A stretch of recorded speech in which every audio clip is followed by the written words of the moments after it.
Hey dolls, welcome back to my channel. Today I have a different kind of video for you all. I'm gonna talk about the mental health aspect of competing, or the mindset side of it.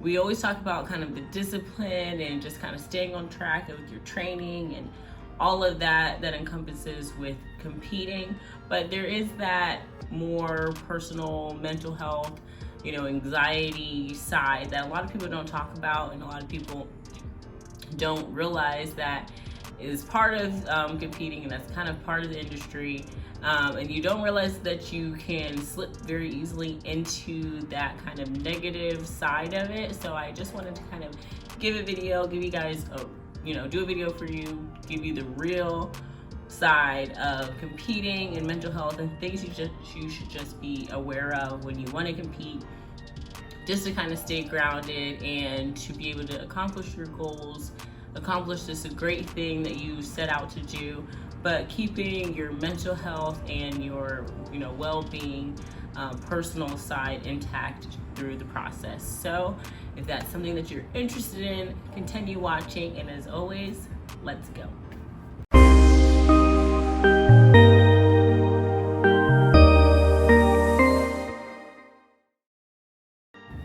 Alright, so normally when I do these videos for you all, I kind of have done some research or kind of have my points that I want to talk about lined up, but today I'm going to kind of just speak from the heart, give you some personal experiences, and get a lot of messages of girls who either they want to train with me to get ready to compete, or they want to start competing, they just want to have my advice.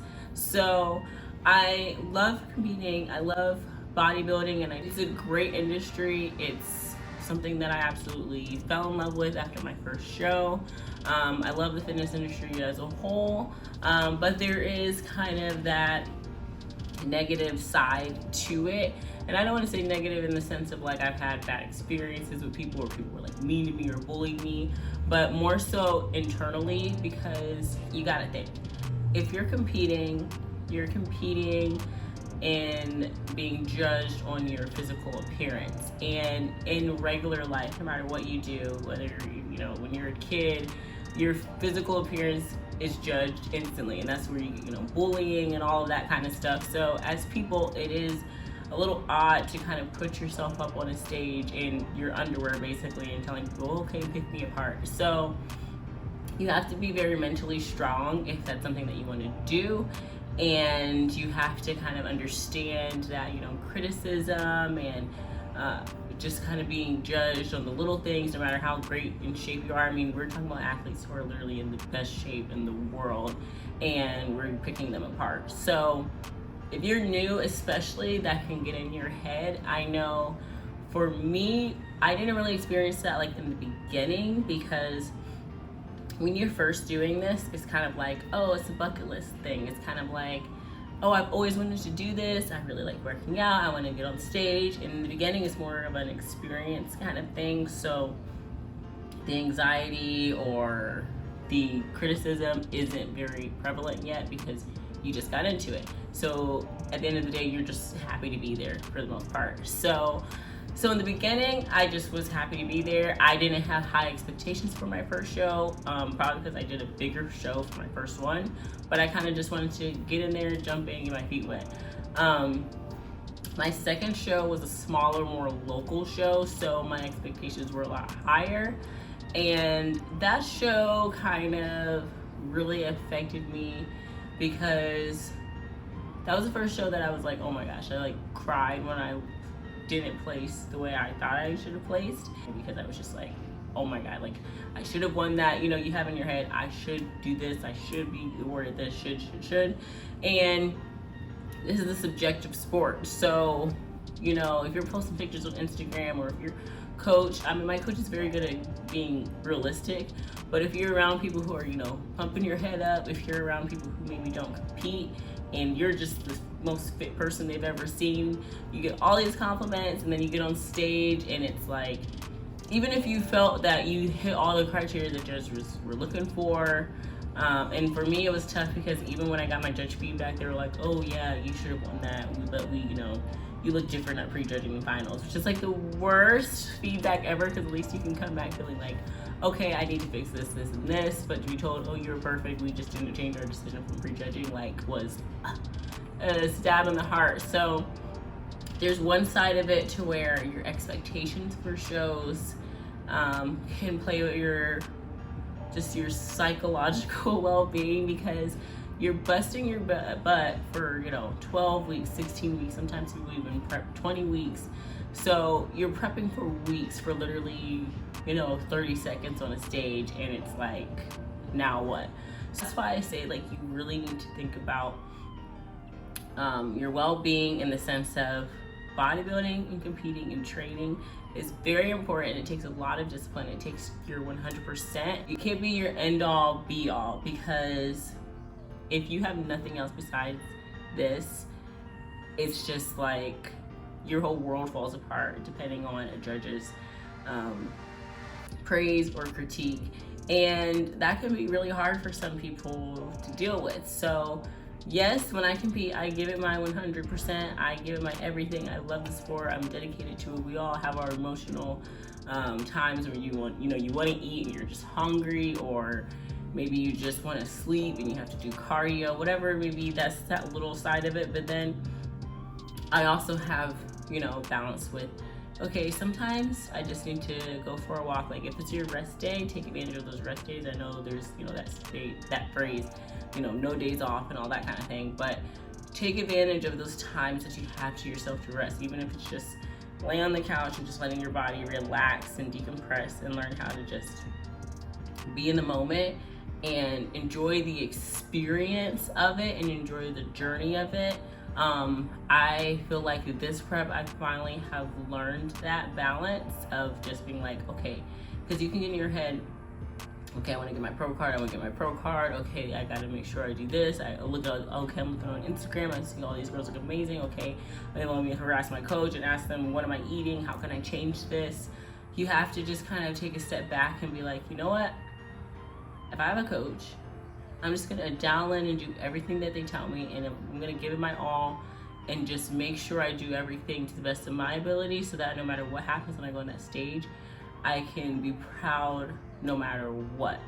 And that's what you really have to focus on, is just doing it to prove to yourself that you can finish what you started, or prove to yourself that I can be disciplined and I can be committed to something, and because that builds character. That's something just to have as a human being, that if you say you're going to do something, you do it. Or if I'm going to do anything in life, I'm going to do it to the best of my ability, and just have that translate to you as a person rather than you just being a competitor on the stage. Because if you're a mom, or if you're an employee, whatever you're doing, you have to do it to the best of your ability. So you can take that same mentality and just use competing as a way to build your character as a person, rather than you just sitting there trying to build your body to be, look like this person or just be the hottest person on the street, because that stuff fades. No one looks like they do on stage every day. No one, even if you are Mr. Olympia, eventually time passes and you can't look like that for the rest of your life. So what else do you have to fall back on? It's very easy to get in that comparison game, and that's one thing that I always tell people when they're like, hey, I want to compete, but I don't know if I'm ready, or I'm looking at everybody else, or I don't know if I'm gonna live up to them. And I was telling people, no, don't look at other people. Run your race. Be engaged with your process, because even if you ate everything that they ate exactly the way they ate it and trained exactly the way they trained, you still want to look like them. So you have to just understand that your body, your physique, your structure is its own, and it's its own unique, perfect way that God made you, and just, I'm gonna embrace my thing, and that's what you have to think about. So I also wanted to touch on how competing can affect like your personal relationships and just your daily life.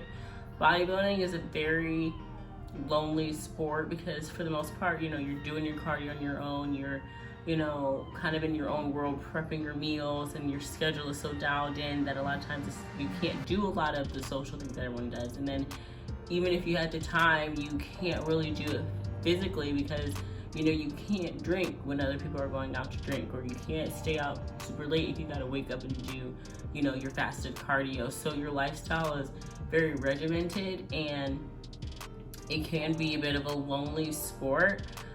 So that can affect relationships, but like I said before, you have to just be able to balance things. Like, okay, if my friend, I always tell my family and friends, like, okay, if this is something really important, like, a baby shower or something like that, because of course, like, okay, I can say no to going out and just partying or something like that. That's different, because eventually you grow up anyway, and a lot of people stop doing that just personally. But like, okay, if it's a baby shower or a wedding or something that these are like big life moments and you want to be a part of it, don't be the jerk who's just like, okay, I'm not going to do anything because I have a show. Like, just tell people, hey, these are like my 3 months that I'm gonna kind of have to be a little selfish and focus on me. But if it's something important, and ahead of time, because obviously events like that, they've got to set dates. So just have them tell you in enough time so you can mark it in your calendar, and you just got to bring your food with you. Like, you can do things and be a part of, but you're just gonna have to bring your food. You just make sure, have in your head, okay, let me bring 3 meals, at least have extra food. Bring enough food, just because if something runs a little longer, you're not sitting there like, oh crap, now I have to leave because I gotta eat my next meal. So just be prepared to bring your meals, and just let your family and friends be aware up front when you're in prep. The same way if you're in college and had finals and had to study, everyone has those big things in their life that they have to kind of be a little selfish with. But you can schedule it in, you can make accommodations. So that's why I say to have that balance, because then you don't want to be, oh, I'm just so bodybuilding, and then all your friends disappear, and then when you're done competing, everyone's like, oh, now you want to come around. So that can be a little difficult, but then of course people got to support your dreams. So it's all a balancing act.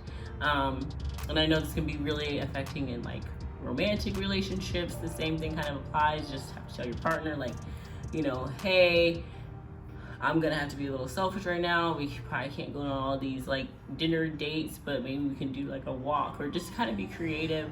Make sure that you're giving the other person some time, but then if that person really cares about you, they'll be respectful to your time as well, and make some of these things dates. Like, we're gonna prep my meals and we're gonna cook together. Like, you just have to find that balance within, your personal life and your competitive life, and just understand that although bodybuilding may seem like everything in the world when you're in a prep, and like when I'm in a prep, it is kind of like I plan my whole day around my cardio and my workouts and my meals.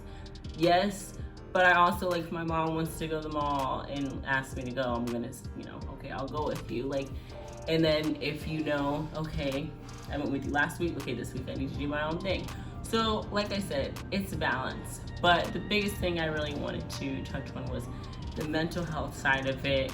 How it can be really rough to see yourself go from really shredded and this beautiful physique to off-season physique when you got a little fluff on you and you're just like, man, I miss my abs. And I know more so for women, like, if you go from being like shredded and then if you gain any weight, then you're fat, and you know what I mean. Like, for women, I think it's a little more societal pressures to have to feel like if you were perfect, I gotta look perfect all the time. And like, I'm into hair and makeup, I'm into fashion, I'm into looking good, but I also had to tell myself, like, okay, at first I was like, man, I want to keep my abs and I want to look like super shredded all the time. But then I kind of embraced, like, okay, you know what? I just got to change my goals. So for the off season, maybe I'm not showing super shredded pictures, but I can also speak to those women who want that curvier, athletic build, but you're not super shredded, because that speaks to an audience as well. Not everyone wants to be a bodybuilder looking girl. And then also, if you're eating more, you've got more fluff on you, that means you can lift bigger, and you just kind of have to change your perspective of things. And the end all be all can't be all about how shredded I am, how lean I am. And that really helped me personally. And I mentioned in my last video how I'm on the smaller side of wellness, and that was really affecting me. Like, man, I need to get bigger. Like, all the talk about pros are big, they need to put on more size, But my favorite wellness athlete Francia is actually not super big, and I love that shape. And you never know who you're inspiring, because she inspired me, and she's not this super big, huge quad girl that a lot of people kind of praise in the sport. There's a lot of people who love her as an athlete and got into it because of her, because she has a structure that is more attuned to what their body structure is. So you never know who you're inspiring by just being yourself. So it's very important to just stay true to yourself and give a perspective, because you don't know who is looking at you like, man, that's my inspiration, and if they can do it, I can do it, kind of thing. Because if you're trying to be someone else, then you're leaving a group of people out who probably were inspired by your journey, and now they feel like they have to do this thing because you started doing that thing. So like I was mentioning, I always felt like kind of insecure, like, man, I'm not big enough. And then a lot of people get into bodybuilding when they're like early 20s, even like late teens, and I'm like, I'm starting, and I'm like, what, like now I'm 28, but I started when I was 27, and I know that's not old in life, but it's kind of older to start competing. And I'm like, I don't have 10 years to build up all this muscle, and I don't want to take all these drugs. So you can kind of feel like that influence to feel like, well, if I want to keep up, I got to do something. And I was starting to feel that drain, like, I got to keep up, or maybe I should take more stuff, or maybe I should, consider adding this. And I just had to stop and be like, okay, I'm becoming like so obsessed in the sense of trying to be something that I'm not. And I just was like, you know what? At the end of the day, like, I love competing. I have a great structure. I have a lot of people who are inspired by me, who reach out to me. Like, I don't have 1 million followers on Instagram. When I do my videos, my kitchen isn't super updated and everything isn't fancy in my house. But hey, I'm someone who's starting their journey, and maybe I can inspire somebody else to start their journey who's in the same situation as me, who doesn't have a whole bunch of sponsorships and is kind of doing it on their own and making it work on their own. And so I take that as a badge of honor to inspire somebody, rather than seeing it as something that's going to hold me back. So I just wanted to talk about mental health, because at the end of the day, you can have the best physique in the world, and there's people who have great physiques and, take their life, or who are depressed, or, all these horrible things, because they're so fixated on, even if it's just their physique, or they become so lonely because they don't have good balance in their life, or once they went pro and they had this great career and maybe they got hurt. So you want to have things in line to where, like, I like competing, but I also am, always listening to real estate podcasts, because I know I wanted to get into real estate investing, and I'm trying to build my brand and my entrepreneurship endeavors. So, I'm always, trying to keep myself multifaceted. And I have fitness. I love it. I want to use that as my platform to expose myself and to help people. But I want to use that platform to do other things and become an overall businesswoman. So being multifaceted and having other interests and having balance really helps with the mental health, because your end all be all is not one thing. It's not getting on stage. It's not a pro card. And if we are being honest, the pro card is not what it used to be. You're not getting these big contracts, especially now with social media. Everyone's a fitness person. So you kind of have to find what makes you special, and you won't find that trying to be somebody else, or you won't find that, constantly comparing yourself. So I hope this was helpful. I know it was a bit shocking to me, because I just wanted to compete and get on stage because it was fun.